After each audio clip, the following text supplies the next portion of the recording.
समस्या की शुरुआत के समझने से पहले हमें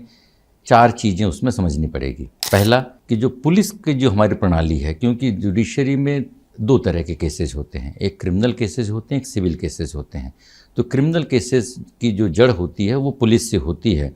और पुलिस की जो प्रणाली है वो अभी भी औपनिवेशिक है, क्योंकि जो शासक वर्ग है वो पुलिस के माध्यम से ही अपनी जो सत्ता को संभाले रहता है, और अंग्रेज़ों के समय में पुलिस सर्वोपरि थी। और पुलिस सुधार अभी तक नहीं हुए हैं, और पुलिस सुधार के लिए सिर्फ कोई एक सरकार जिम्मेदार नहीं, सारी पार्टियां जिम्मेदार हैं, क्योंकि पुलिस और जो लॉ एंड ऑर्डर है वो संविधान की 7वीं अनुसूची के अनुसार राज्यों का विषय है, और किसी भी राज्य ने पुलिस सुधार करने के लिए अभी तक ठोस पहल नहीं की है। इसलिए यहाँ पर समस्या ये आती है कि एक थानेदार, एक दरोगा एक FIR अगर कर दे, सही गलत कैसे भी,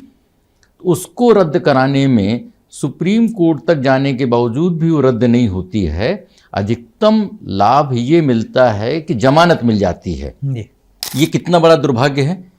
कि एक थानेदार ने, एक दरोगा ने एक गलत FIR किया, लेकिन पूरा मुकदमा सामने वाले को झेलना पड़ेगा, और वो मुकदमेबाजी सरकार सरकारी पैसे से करेगी, और प्राइवेट आदमी अपने पूरे जीवन को उसमें झोंक करके मुकदमेबाजी करेगा। ये एक समस्या है। अब सिविल मुकदमों की तरफ जाएं तो सिविल मुकदमे अब तो बहुत तरीके के हो गए हैं, लेकिन सिविल मुकदमे परंपरागत तौर पर दीवानी के जो मामले होते हैं या राजस्व के जो मामले होते हैं, वहाँ पर SDM, तहसीलदार, पटवारी एक पार्टी होते हैं। इसी तरीके से अगर पटवारी एक कोई सही गलत कोई भी कागज़ में लकीर खींच दे और वो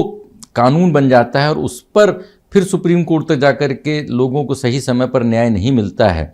तो यहाँ से पूरी रूल ऑफ लॉ की एक समस्या पैदा होती है।